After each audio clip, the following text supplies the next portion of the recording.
This is the best. Do you hear me? Of the Paul Finebaum Show podcast. And welcome to the middle of the week, and we are happy to be here. Glad you are as well. So much to do today, and just not enough time to do it in.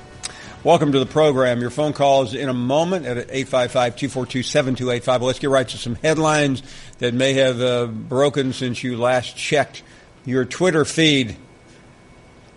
Bryce Brown becomes the fourth Auburn to enter the draft. Now, it's worth pointing out he is testing the waters. He has not hired an agent, so he is eligible to come back.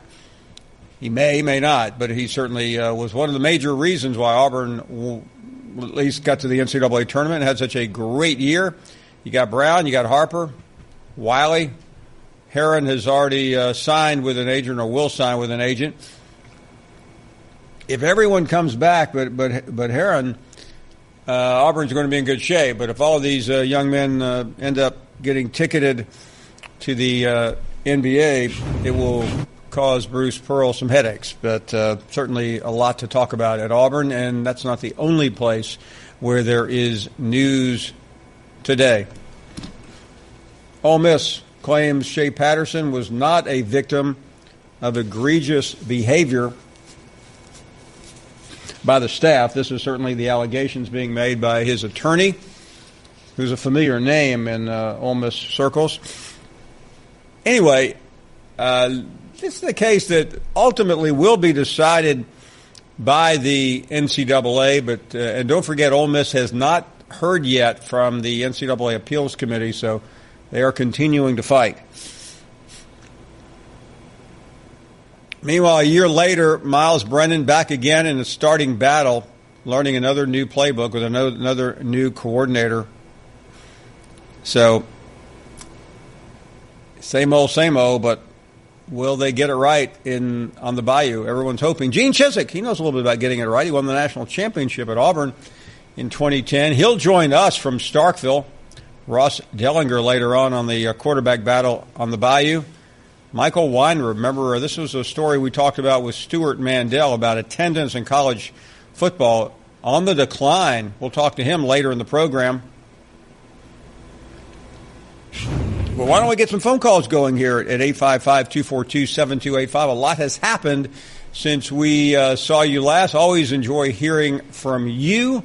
So don't wait. Give us a ring now at 855-242-7285 on this mid-April day. Let's start with Ron in Frankfort, Kentucky. Always one of our favorite people. Ron, we've been thinking about you. We miss you. Hope you're progressing. Good afternoon. Well, thank you, Paul. I'm not only not progressing, I was diagnosed with dementia on Monday. Oh, my goodness. So that was a little bit of a setback, and I'm really sorry to hear that. I underwent about 4 hours of testing on Monday, and finally, thank God, I can drive my car locally, not on the interstate, but I can drive it locally. And during the interview process, they asked me if I did anything that might have contributed to a decline, and I told them the Paul Finebaum Show had a lot of crazy callers, and I thought over the years that they had infiltrated my mind, Paul. So, Ron, I'm not laughing in there because I know you're going through a tough time, but I do appreciate your sense of humor, and I have checked out fairly well with my physician, which is amazing to me because that's my medical physician, not my psychiatrist. Yeah, it was not the host. It was the callers who are a little bit crazy from time to time, but that's the reason I listen to the program, is that they got such odd takes on stuff and so forth. Well, I sure hope that Kentucky moves up a little bit on the football arena this year. I don't know. I think they're well coached, and they brought in some good players, but my God, in the Southeastern Conference, you have to be tremendously good even to be competitive. Yeah, and that's my concern, and we've had this conversation before, Ron, that Kentucky, it seems like it's a tortoise right now. It's getting better a little bit every year, and I think they need to speed that up because last year, it's a broken record to say this, but they missed a couple of major opportunities, especially with the Gators. That game has to be turned, and last year was a perfect opportunity to do that. It was. Well, if you have any rich, beautiful women who are also good cooks, and I know that knocks a lot of them out, but a rich, beautiful, good cook, refer over to Frankfort, Kentucky, Paul. I would appreciate it. Ron, I got 3 in mind. I'm sending them your way right now. Thank you, Paul. It's always good to listen to you. Be well, my friend. Really appreciate it. Johnny is up next in Orlando. Johnny, hello? Hello, Johnny. Hi, is this Paul? It is. Welcome to the show. Oh, thank you, Paul. I enjoy your show. I think you're a gentleman and a scholar. Thank you very much. Paul, I wanted to call, but I just wanted to say something. It maybe put a little humor in people with dementia and Alzheimer's. As long as you forget that you forgot, you're okay. That is pretty good. But the reason I called, Paul, is I wanted to speak a little bit about the total SEC. Obviously, I'm a Florida fan and a Florida State fan.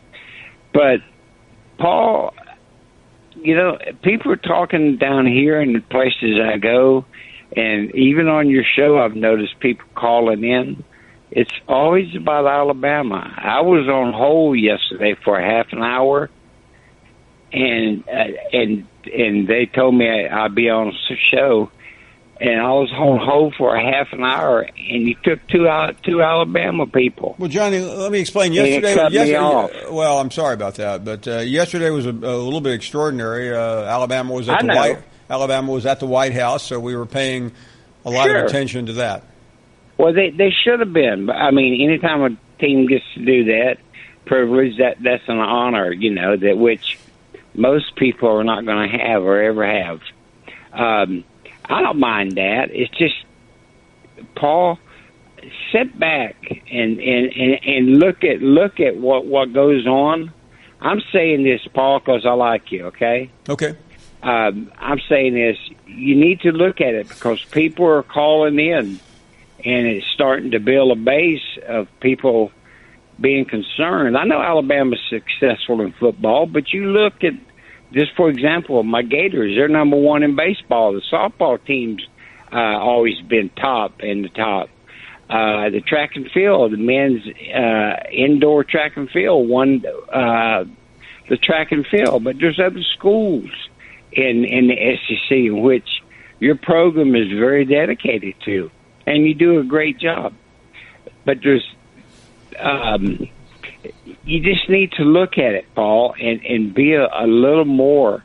And I know you got a war going on between Georgia and Alabama, and that's been going on a long time, and that can be good sometimes, but it shouldn't dominate the show. You should pretty much spread everything out in your show. And when things happen like what happened yesterday, the Alabama players going to the White House, that's something that you really bring forth and show. I mean, there's nothing wrong with that. I'm just talking about the everyday normal show. And you do such a good job, Paul, at what you do. So I really hope that you will sit back and look and see what's going on and,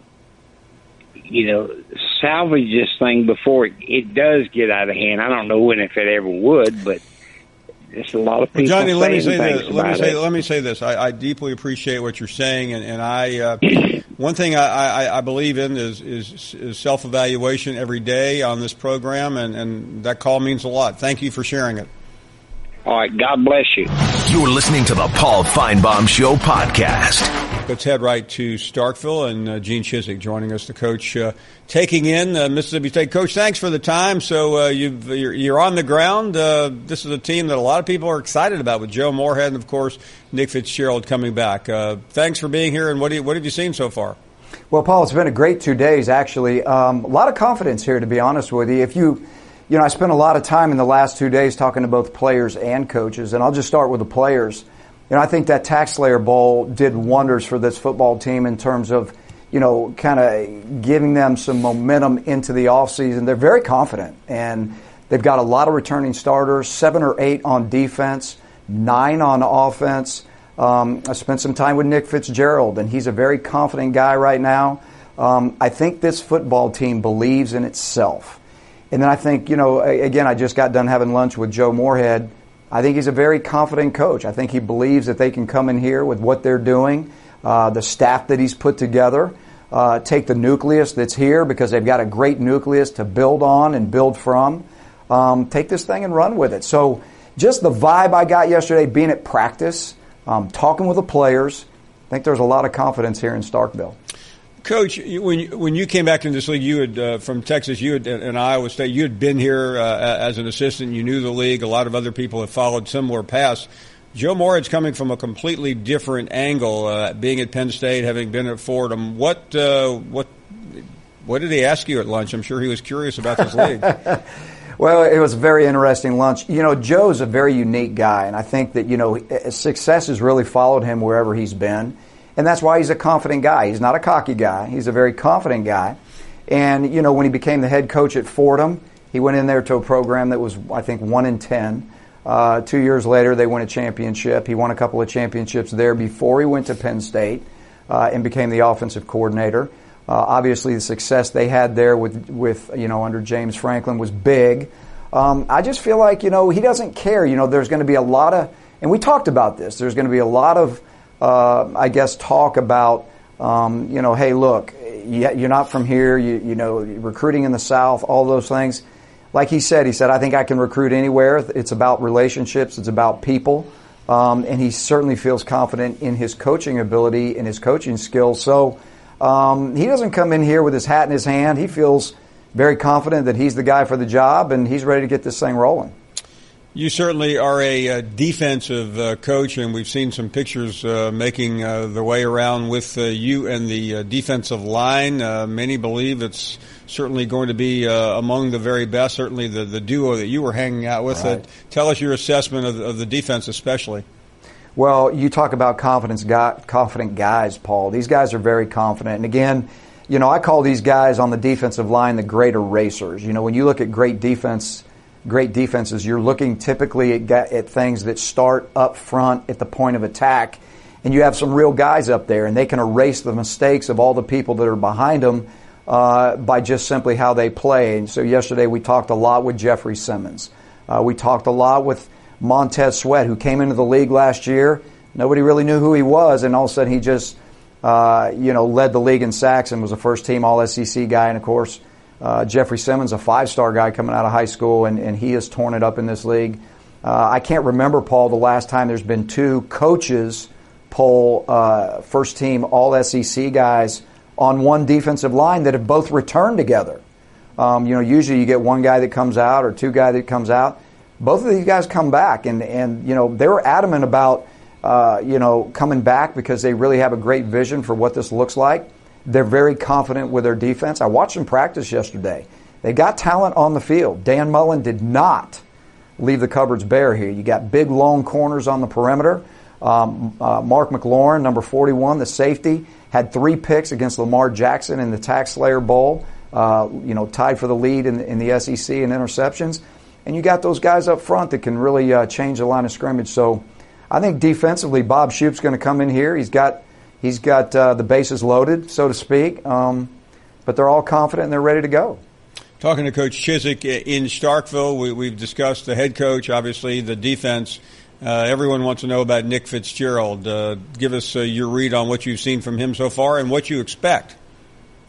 Really interesting, Paul. I had a great conversation with him yesterday. This is a confident guy. And, everyone obviously is going to say, well, where is he in the rehab with his ankle and things of that nature? They're smart about how they're proceeding. They have to be very judicious on exactly how fast they're going to progress him. Went out to practice yesterday. He's throwing 7-on-7. They're not doing anything to put him in harm's way where somebody could roll or fall into his ankle. They feel like he's ahead of schedule. He certainly feels like he's ahead of schedule in terms of where his ankle is. And when you have those kind of gruesome injuries like we saw, a lot of those things, Paul, become, just a mental game with the player in terms of how fast they come back. And he is ahead of the curve right now. He's saying all the right things, but he's stepping into his throws. You don't really see any noticeable limp or anything. When you watch him, he feels 100% confident that he will be ready to go come fall camp. They're being smart the way they treat it right now. And quite frankly, talking to Joe today, Joe feels really good in terms of his progression and learning this offense. He feels like Nick is a cerebral guy, that he can handle all of the new concepts that he's bringing to the table, and that he's thrown the ball, all the circumstances as they are, he's thrown the ball well. So I think there's a lot of hope, and he knows what Nick can do. He talked today about he knows what Nick can do with the ball in his hands, running the football. They're trying to work on challenging the ball vertically down the field. And they'll do their, easy access throws as well. But I think that's a real point of emphasis on throwing the ball down the field. That's what he was big at Penn State on, and that's why they had so much success there. Before you go, and these are always speculative questions about it, where a team fits in the SEC West, because we know what the top looks like. But after Alabama, maybe Auburn, many expect Mississippi State to be right in there. You're just guessing now, but you know more than we do. From what you've seen of this team and what you know of the league, how do you think they're going to project in the fall? Yeah, that's a great question, Paul. And again, they've got the bases are loaded. Like I said, they've got the players in place. There's so many variables when there's a new staff. How fast is the buy-in factor? Right now, they're undefeated, so the buy-in factor is extremely high. What happens in the second game of the year and the third game of the year if they stumble and get beat by 2 touchdowns, 3 touchdowns? How does the team respond to those type scenarios? So there's a lot of variables. But I will say this. If offensively they catch on to the scheme that Joe Moorhead brings in here, if Nick Fitzgerald becomes as healthy 100% by the time kickoff opens September 1st, if all those things fall into place, I think you're looking at a potentially dangerous team, because defensively they've got real dudes out here. I watched them practice yesterday. They've got some real cats. If all of those things fall into place, I think you're looking at somebody that can challenge and make a lot of people in the West nervous.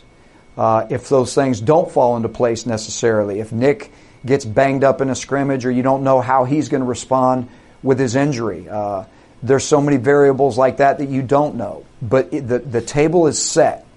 And I can tell you, if I'm a team in the SEC West and this thing gets put together and it kind of starts getting some momentum with Joe Moorhead and kind of the new offensive scheme that he's bringing in, and the confidence this team is bringing from last year, they're going to have their hands full. And so I think that, it's a wait and see. Like I said, there's a lot of variables, but this could be a dangerous team. Spring game is a week from Saturday. Coach, before you go, we troll for pictures all over the place, and we found one from Starkville where this is what, Danny Brams and you? I can't see. Well, Brams is here. We were supposed to eat lunch together, but Brams ate all our food, Paul. So Joe and I just starved and just talked. That's all we could do, and drink iced tea because Brams ate everything. Yeah, listen, we understand that. We'll send him back home. He's got work tomorrow to do. Absolutely. Coach, great to be on with you guys. Thank you very much. What a pleasure. Gene Chizik joining us from Starkville. Danny Bram. There is a weight limit on the plane. I've flown out of Columbus, Mississippi before. You're listening to the Paul Finebaum Show podcast. You're not worth a flail. Tricia is in Georgia. You're on the air. Go right ahead. Hey, Paul. I love your show. I watch it every day. Thank you. Most of the time, I record it. Oh, wow. Because I'm not always home to watch it. But And by the way, let me offer this advice. That is actually the best thing to do. Just do the what's it called? You put it on your automatic record every day. Use your DVR. Right. Yeah. Just set the series record every day. That way, every time Jim from Tuscaloosa calls in, you just hit the fast forward button and then wait until the end of his call and start right back up again. Well, that's exactly what I want to talk to you about, because yesterday I was watching, and being a Alabama grad and huge Alabama fan, I was just so proud that my team was at the White House, and all the young men were dressed so nice, and they just seemed very respectful. And I thought Trump was, he tried to make it personal by, calling the different players' names, and I just thought it was great, and I just was so proud. And I think that's the most fun I've seen Trump have in a long time. Well, he loves college football. Yeah. I mean, and him saying, he was at the game and all that, and then I forgot the man's name that came on that kind of critiqued, how everything went on. Philip Stutz. Philip Stutz, yes. So, I mean, it was just positive. And then Jim calls, and to be honest, every time he comes on, I just fast forward. It's just, I don't know. He lives in Tuscaloosa, so I'm assuming he must be an Alabama fan. I don't know, but never, ever, and I watch the show every day, have I ever heard him call and talk about football? And yesterday, let me say this about Jim. He grew up an Alabama fan. His family are all Alabama fans. Jim just has other interests these days. He's very politically inclined, and I think sports is just not a big part of his repertoire anymore. He quit talking ball. Your show is a sports show. Well, Why doesn't he call into some political show? And like yesterday, he didn't say a word. I mean, he's a huge Trump fan, which I am too. Yeah, but he didn't say, wow, my president that I've, talked about and supported, and, he's the first one on your show to ever say he was for Trump and all this. Never mentioned Trump, never mentioned the University of Alabama, never mentioned football. All he could talk about was that this Philip Stutz was your again, Jim, person in Washington instead of him, which was ridiculous. Yeah, that's a. What do you think, John? Jim called us and said he was off the Trump train. Yeah, said he was down on Trump, Tricia. But why do y'all allow him to come on and belittle everybody and be so negative and never talk about football? I mean, I just don't understand that. That's fine. Like Daryl, he kind of gets, out in left field, but at least he's talking about his team. And all the people that call and they're, talking about sports, Jim never talks about sports. So why don't y'all say, if you're not going to talk about sports and all you're going to do is be negative when you call, then don't call, or put out some kind of survey and say, how many people that watch the Paul Finebaum show like to hear negative Ned, and all he does is talk about what he doesn't like. He doesn't like Paul. He doesn't like, the callers. Everything about him is just negative, and I don't like that, and so that's why I record the show, so I can be sure and fast forward through him. So, but anyway, I love the show. It is the highlight of my day, and sometimes I'm watching it at 10 o'clock at night. So thank you for having such a great show and for letting me call. Thank you very much. Really great to hear from you. You're listening to the Paul Finebaum Show podcast. I'm a one-trick pony, literally. I show up at kids' parties and act cute. That's pretty much it. So excuse me for being bitter. When Geico says not only could we save you money on car insurance, but we do more. Like give you 24/7 access online, over the phone, or even via our award-winning mobile app. Well, ooh la la. Aren't they multi-talented? Hey, I said organic carrots. Geico. Expect great savings and a whole lot more. Jake is up next. What do you say, Jake? Hey, not too much, Paul. I was just calling in about the woman that just called in earlier. Yes. Hey, Jim, to me, Jim is one of the highlights of the show. I mean, he's a long-term caller. He's been calling in for years. He always brings a little bit of excitement to the show, and I think people are losing sight of that. Well, listen, ultimately the person to blame for anyone who gets on the air here is me. I mean, I'm not trying to compare myself to a symphony conductor, but a lot of it is you're just kind of looking down in a split second and making a gut call on the person that you think will help the flow of the show go the best. Hey, I'm telling you, Paul, and that's I'm from Alabama, and hey, that's what made you, because you don't never turn them down. You'll take them blind, crippled, and crazy any day of the week. That is true. And that's a fact right there. Well, I was just going to call in and tell Jim, hey, I mean, who else can hit better than Ted Williams? I mean, that's great stuff right there. Thank you very much for the call. It's funny. I was on another show today, John. Appreciate the call, Jake, in Alabama, and the subject happened to be legend. I was on a political show there, and the host of the show was decrying legend, and that's for another debate, another conversation. But my argument was that this show is built on callers. And I frankly think the overwhelming majority of radio talk show hosts think they're better than the callers. They think it's a one-way relationship. They don't need the callers. That's right. I feel like we do need the callers, and that's why I went on this program, even though I don't think I'd ever do it again, defending legend. But did legend get carried away? Yeah, maybe he did. He got excited. He was proud of the fact that he was on a program. Braggadocious, proud. And the host of this show was just so snarky about it and so elitist about it and so arrogant about that this guy misrepresented. Like talk show, like hosts of shows don't misrepresent things far more important than whether a caller to the Finebaum show is actually a co-host of a program that everyone knows is a sponsored element by a race course. Absolutely, you're supposed to relate, Paul, to the blue collar fan, the blue collar worker, somebody who's hanging in their truck on a Wednesday afternoon listening to the show. You got to relate to that person. You're not supposed to act like you're better than that person. No one wants to be talked down to. But this guy was clearly talking down to his callers because he is the all-knowing host of a show, and he knows more than anyone else. And by the way, he's not alone. There's nothing unique about this guy except that he happened to be the one who got legend fired.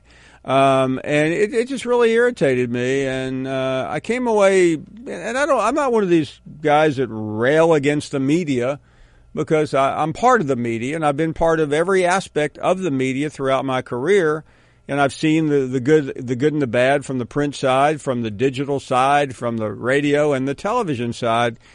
But when people behind the microphone or behind the camera start thinking that they're better than everyone else because they're on, and they better realize that the people at home are what makes this medium work and operate. That's right. And, Paul, you've had every opportunity to kick these callers to the curb. I've been in meetings where people have said, we don't want those folks calling the show anymore. They're bad for the show. I've been there, and you've stood up for them every single time. And listen, I'm not making threats, but if people don't want me to do that, I'll find somewhere that they will. That's what makes this so unique. I've done shows where you don't ever talk to anyone, and at some point, I mean, there's only so many people you can talk to that are interesting, and quite frankly, not that many analysts I find very interesting. Some are great, some aren't. Wouldn't it become nauseating to hear yourself speak for 4 hours straight? Yeah. And by the way, some people do it really well. Colin Cowherd, I think, is one of the best. He has a method to how he does it. There are political talk show hosts who don't rely on calls. I've had people criticize me saying that guy's a clown. Mm-hmm. Yeah, he couldn't do it. I've never said I could. To me, the key to this is the interaction, not me pontificating to you for 3 hours or 4 hours on how much I know. I don't ever claim to know very much, but I always leave here better informed than when I came, thanks to people that call in the show. Justin is in Cleveland, and you're on the air. Paul, I wrote a song for you today. Called "Can You Please Crawl Out Your Window" by Bob Dylan. You ever heard that one? Yeah, I remember Dylan singing a song similar to that years ago. Yeah, and if you're not a Dylan guy, maybe you're a fan of the Doors. Oh, they wrote a little tune called "The Cars Hiss By My Window." You're a big Doors guy, aren't you, Paul? I do like Jim Morrison. I sure do. Well, check that one out, Paul. Yeah, I'm actually I'm probably a bigger Dylan fan than I am a Doors fan. But well, I mean, maybe you like Reverend and the Makers. They kept it simple. Open your window. Check that one out. Yeah, that was. Thank you very much. That was actually pre me listening to. I think that was a mid '60s song. I became more of a Dylan fan later. Now that was the Doors era, though. I mean, the Doors are still pretty big today. I mean, in terms of people going back in time, they're a very influential group. And I remember that song. Does that guy feel better about himself that he made fun of? Didn't Mark do that same take yesterday? He did. Nose out the window. There it is. Winder licking good. Is that KFC's new motto? You're listening to the Paul Finebaum Show podcast. We started the program off with a headline about the future of LSU, especially at the quarterback position. I use all of that as a preamble to welcome in Ross Dellenger, who covers the Tigers. Ross, it's been too long. I hope all is well. We've seen the FPI projections. We've heard conversation about quarterbacks. As we bring you on, let's start at the quarterback position. What do we know? Well, we know that everybody at LSU, specifically everybody that works and participates in the LSU football operations building, want everybody to know that the quarterback battle is even. That has been a very clear thing. Everything that comes out of that building from players, coaches, administrators, whoever, it's even between the three quarterbacks, Miles Brennan, Lowell Narcisse, and Justin McMillan. They want everybody to know that it is an even battle. As we all know, Paul, it's probably not necessarily exactly true. I'm sure that, and I think all the three quarterbacks do something better than the other, and Ed Orgeron's made that pretty clear. He's been pretty honest about each of their characteristics on the field. Miles Brennan is a better pocket guy. He's got a more accurate arm. Lowell Narcisse, thicker, big frame guy, can do the zone reads, a good runner, and a powerful arm himself as far as throwing it down the field. And Justin McMillan is that guy that kind of brings, I think, both characteristics of the other two quarterbacks and brings 3 or 4 years of college experience. So you've got a little bit different in each, and I think they're right now when you talk to people who do go to those closed scrimmages, they're kind of using the quarterbacks differently when they're in. So LSU's offense kind of looks different depending on which quarterback is in there. Ross, do you think any of the three are good enough to lead LSU at least back to a seriously competitive position in the SEC West? Well, out of high school, obviously Miles Brennan and Lowell Narcisse, they signed with LSU last February, and when they signed, there was a lot of hype that came with them. I mean, they were 4 or 5 star kids. I think each of them were top 10 in their class, ranking wise. Miles Brennan being the top 5 pro style prospect. Lowell Narcisse, I think, was a top 10, dual threat guy. So they've got talent. And they've just got different, as we just talked about, different characteristics of talent. I have no idea if one of those guys could lead LSU to a championship. But I'll tell you this: as you know, Paul, it kind of depends on other people around them as well. And that's the thing this year for LSU is that, years past they've had that sturdy, solid, proven running back they can always count on. This year, they don't necessarily have that. They've lost Darius Geist, obviously, and Darrell Williams. Then before that, they lost Leonard Fournette, and before that, they lost Jeremy Hill. So they've always kind of had that guy, and now they don't have that kind of proven running back. And when I talked to Ed Orgeron about that, he says it's going to force us to throw the ball. So if you put the pieces together, you get kind of a picture of what LSU's offense might be like. And I think they want to spread the field a little more, throw the ball a little more. And if they're going to do that, as we just talked about, I mean, the one of those three guys we just discussed has a more accurate kind of pocket presence than the others, and that's Miles Brennan, who beat out the other two in last August for the number 2 job. So, you would think he'd maybe a little ahead, but who knows? Because as you know, we don't see a ton of practice, and we don't see any of the scrimmages. Ross, big story last week, and maybe this was big down there, maybe it wasn't. We made a big deal about it. Was the FPI projections right around the 500 mark? I mean, everyone knows that's not a good number.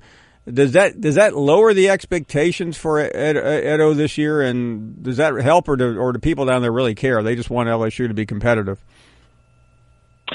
Well, certainly. I mean, if that gets out nationally to a certain degree, that 6-6 projection, it obviously lowers expectations. I don't know how many LSU fans actually saw that, but it certainly would lower expectations. I don't know what the kind of perception of this season is by a lot of fans, but you got to look at what LSU lost. And I know every team loses people every year, but the Tigers lost arguably, 13, 14 starters overall. I mean, their offense has just lost about 12 significant players, 10 to 12 significant players who either started or played in a key backup role. So I think their 2 best running backs they lost, their starting quarterback they lost, their 2 top receivers they lost both of their tackles, their center. I mean, it just goes on and on. So to expect something huge from an offense that lost so much in a new offense that they're installing, I don't think fans necessarily expect that this year. LSU's going to lean on the defense, and I know that's what fans don't want to hear, but this is a defense that I think the front seven is going to be pretty salty. Dave Aranda's in year 3. They've got to lean on that D and hope that D kind of keeps them around in some games so they can win late. Talking to Ross Dellenger, I want to talk to you about the offense. Certainly Steve Ensminger drew a lot of attention arriving, primarily because of what had taken place before him. You mentioned Miles. You mentioned the lack of that quality, or at least 5-star running back that we're so used to. What is this offense going to look like if we see more passing?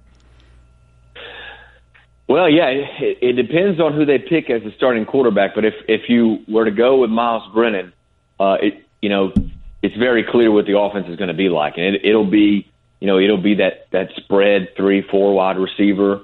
A lot more passing, a lot of one-back sets, maybe under center, one-back, 3 receivers, shotgun, 3 or 4 receivers, and it's going to be leaning on that kind of short, intermediate passing game where Miles Brennan thrives. He's really accurate on those throws. He was a record setter, Mississippi quarterback, and he's good with that. So if you're going to go with Miles, it's probably going to be that type of game, play action, a lot of bootleg, getting him out of the pocket. But it's going to be leaning on the pass, I think, more than LSU's offense has in the past. You go with Lowell Narcisse or Justin and McMillan, you're going to probably have more of that zone read. There's going to be a lot more shotgun. It's going to look a little different. I think a lot of people around here would say that Miles is the favorite. He beat out the other 2 in August. So if you look at what you got in Miles Brennan, you got to play his strengths, and that's throwing the ball, and that's pocket passing. So, he's pretty accurate from what I can tell. When you talk to people who do go to those close scrimmages, he's got some zip on those passes. He's pretty accurate on those intermediate shots. So I would expect, a lot of people around here have brought up the LA Rams offense, what they did last year, and that's something that LSU is going to go out and visit the Rams, their coaching staff, after the spring. So they're that kind of offense that they ran over there last season that thrived in the NFL. I think you might see some concepts that LSU is going to pull for that if they do go with Miles Brennan. Finally, Ross, and these are the hardest questions to answer, but it is April, so why not throw them at you? We talked about the projections. You know this team. You think you know what's going on at practice, or at least you know what you hear. Is there a range you have in mind? Do you think LSU is better than that projection? The 6-6 projection, yeah, yes.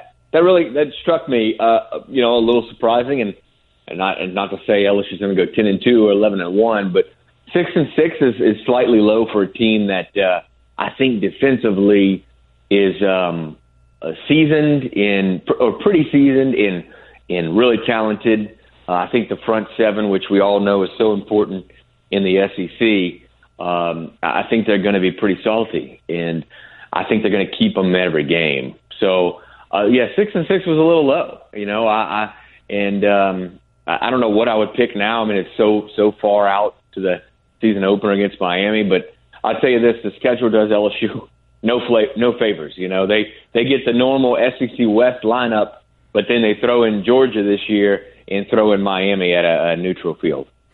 Always great to catch up, Ross. We will be in touch. Thank you for being with us. So, best wishes and talk soon. All right, thanks, Paul. You're listening to the Paul Finebaum Show podcast. You're not worth a flip. Let's move along and check in with I-Man. Good afternoon, Paul. How's it going? Excellent. I was listening to this guy call earlier, and I guess the first hour, and he was talking about Florida baseball and you aren't kind of fair and that kind of thing. The rules to this show, ladies and gentlemen, are real simple. It's caller-driven. It's your topic. Now, you can immediately turn off the host because your topic is so far out there, but let me give you a clue. If you get real bizarre, your topic gets kind of interesting.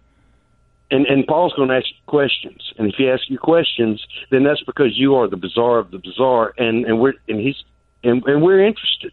We love crazy stuff. And I think Paul loves crazy stuff better than the rest of us. But it's really just caller-driven. Now, Paul, you was talking about this radio show some of your caller had or something, and you seem to be attacking the industry that you're in, and I understand that. But you also got to understand the people that they are talking about, that particular person. That particular person comes up, and he's warm, and he's charismatic and all those kind of things, but he's a snake in the grass. And he says he's rehabilitated. You think he's rehabilitated. I noticed the thing he said the other day was, that was 20 years ago. Well, for 60 years, I never killed anybody either. And I know a lot of people that never did. So it may be a new record for him, but when does he quit dragging that dead boy around and flaunting him to promote himself? And with this $80,000 a year job, is he paying any restitution? The guy is so self-centered, he's a complete turnoff, and he's a jerk, and when you meet him and you talk to him, he moves in on you. And then before you know it, you can't get rid of him. And then he starts lying and those kind of things, and he tries to be intimidating like his running buddy. But he's got to understand that hood rat stuff don't play in the real world with real people. We're not going to tolerate that, and most people won't, and most people are not scared of it. Now, you said something yesterday about somebody almost coming to blows, and they did. I don't know that you saw that. And wasn't that you and K-Dub? Yeah. Yeah, if anybody touched anybody, I leaned into K-Dub. K-Dub never touched me. Okay. He wouldn't even shake my hand because he felt like I should have done it in front of everybody. And then he goes off with his hood ran, hollering and screaming and pointing and stuff. I never ran from him. You're listening to the Paul Finebaum Show podcast. Squirrel, I hope your phone is better. Well, I hope it is too. I'm on my way back from Hattiesburg. If I lose you, I apologize, but just hang up on me. But one thing these callers can do, they like you say, they need to turn off their TV. They need to only go through their telephone and listen through their telephone because, like I said, it's kind of distracting and it throws them off. And when you hear the show in the background, it's distracting to us listeners also. But, man, I've just been listening, and it's been a great show so far. And, I really enjoyed the anti-Jim call from the lady earlier. Then I liked the pro-Jim call right back to back. And then you came on and you gave your discussion about going on there and talking to someone and having the issue with Legend come on. And then went scorched earth on us right there with the comments. So, like I said, I'm kind of thrown back a little bit. But, as I'm listening to your show, I'm thinking at the same time, your guys in the studio, John and Mark, are they in Bristol? No, they're in the same place I am. John, they're in that's Charlotte? correct. John, Okay. You're in the same city as I am? Yeah, about an arm's length from Paul right now.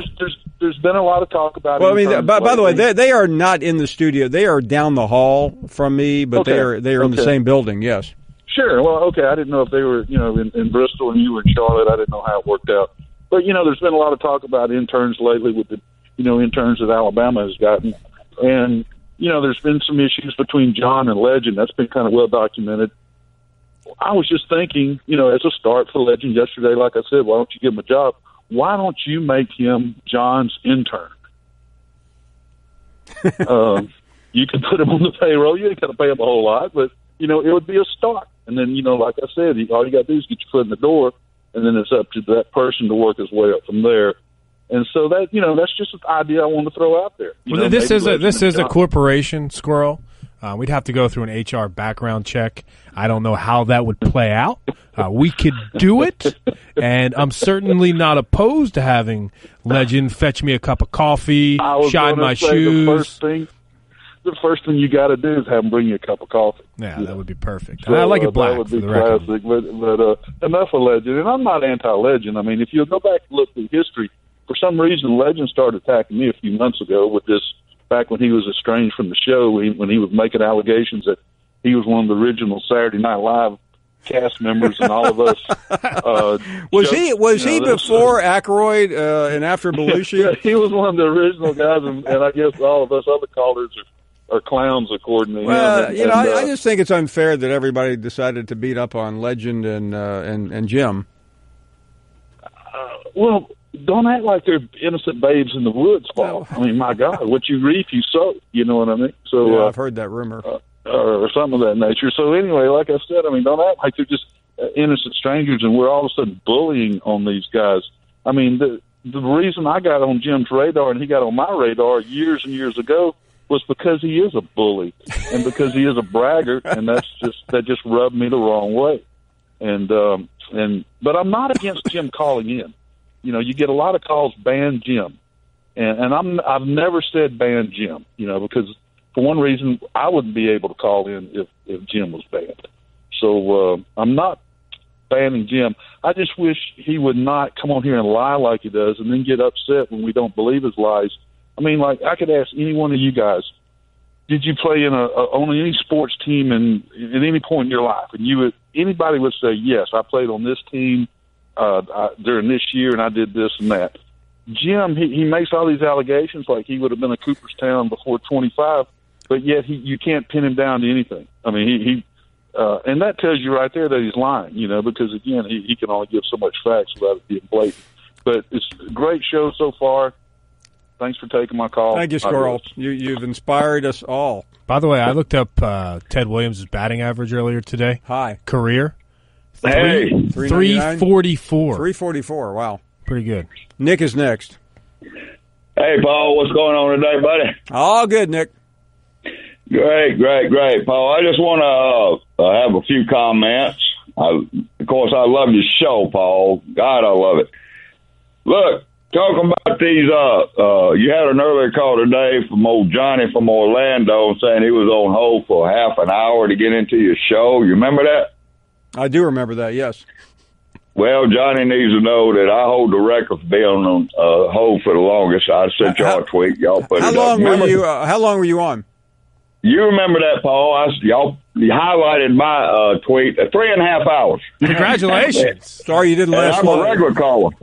So you need to people, don't worry about regular calls get put on hold too for a long time. But it ain't no big deal because I love the Finebaum show, and I'm going to wait as long as it takes to get to talk to you.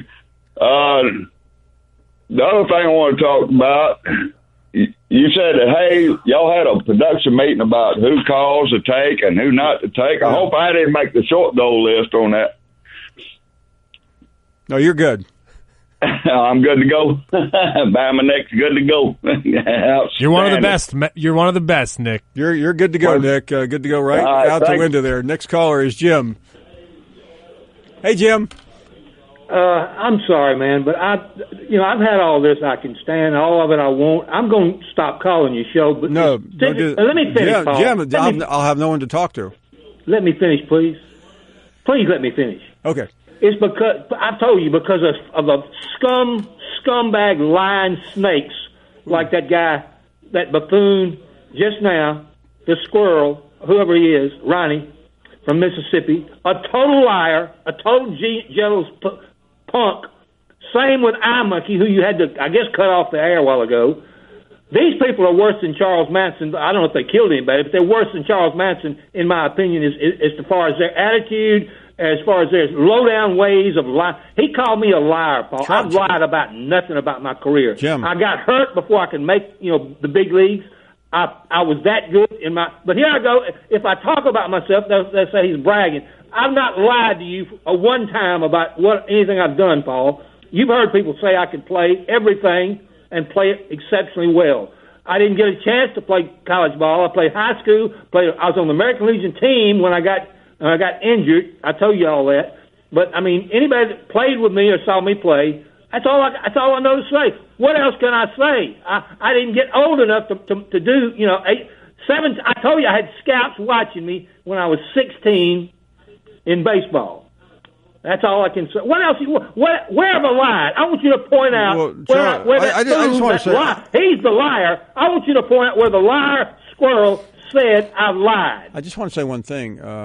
Charles I want you to point it out, damn it. I'm sick of this. Charles Manson killed 9 people. I don't care. I said an attitude. I didn't say that. I said their attitude is as bad as to me as him. I put him in the same. I put them in the same category. Let me finish. Okay. With snakes like him.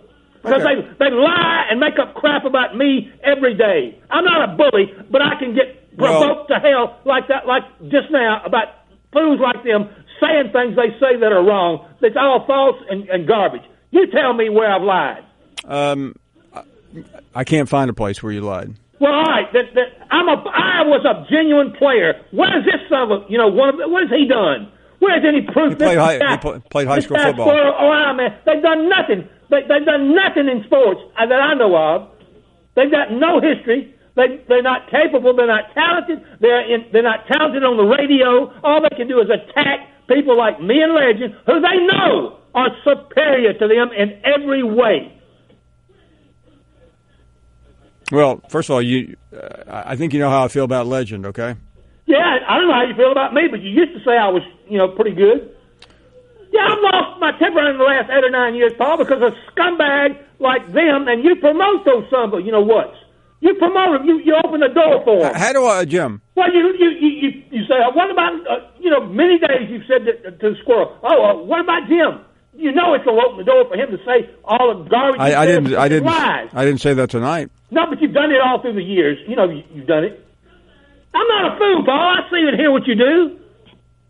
That's why I don't want any part of your show anymore. I'm not going to call anymore because I don't want to associate with those fools. That's why I told you I didn't want to go to any of those parties. I don't want to be around that scum. That's fair, Jim. That's fair. But again, I want you to point out to the audience anything that I've lied about, and that fool says I've lied about. I guess he doesn't think I can play ball, never could play ball, never was talented enough to be, whatever. And you asked me my opinion about how well I could hit a baseball. That's all I did was give you my opinion. Jim, I know. Listen, that was yesterday. Like Squirrel just brought it up again, and then John Hayes brought it up, mocking about Ted Williams. I've been putting up with it for 10 years. It's all based on a lie. All based on a lie, Paul. Well, And I promise you, I'm going to do all I can not to be on this show anymore because I don't need this crap. I don't want it. Well, Jim, I think you know how I feel.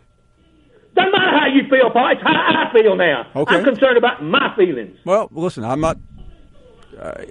I don't know what else I can do other Nothing, than. but just I want you to tell the audience any way you found that I've lied about Squirrel, that idiot Squirrel, who does not tell me what he does that's constructive on this show.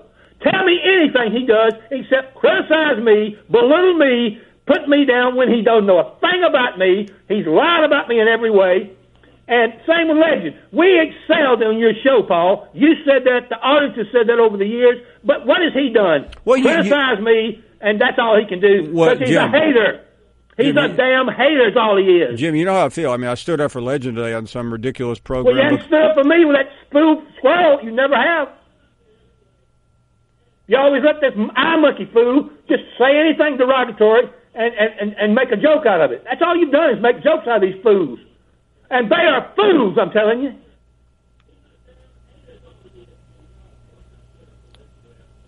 So if you were sitting in my shoes, what would you do, Jim? Man, I'm glad I'm not. That's all I can tell you. I'm glad I'm not in your shoes. I'm glad I'm not. And you know, the intelligence comparison here is ridiculous in regard to Squirrel and eye monkey. They're both just morons. That's all they can do is criticize because they got no talent, they got no ability, they got no knowledge about anything. Why don't you leave them behind and call in and talk about things other than them? Because every damn day I call, they come behind me and trash me for 3 hours, and you let it go on, and you make a big deal out of it. And all the callers believe them. Like Millie today said, "Oh, Paul, he doesn't compare to you. He's talking about me." I mean, everything's a slant insult against me, Paul. So do you think I enjoy that? I mean, this is not rocket science, Paul. You know what's going on here. You think I want to be made a spectacle out of every day when I'm superior to 99% of your people that on the show, especially including the morons that you have over there sitting behind you? That's a fact. People tell me that every day. Why do you call Finebaum and let him do what he does to you? You're talking about Hayes and... Yeah, I'm talking about, you know what I'm talking about. Every day they make some snatchy remark about me, which is a lie. I don't know, because I've made them mad because I've called them out.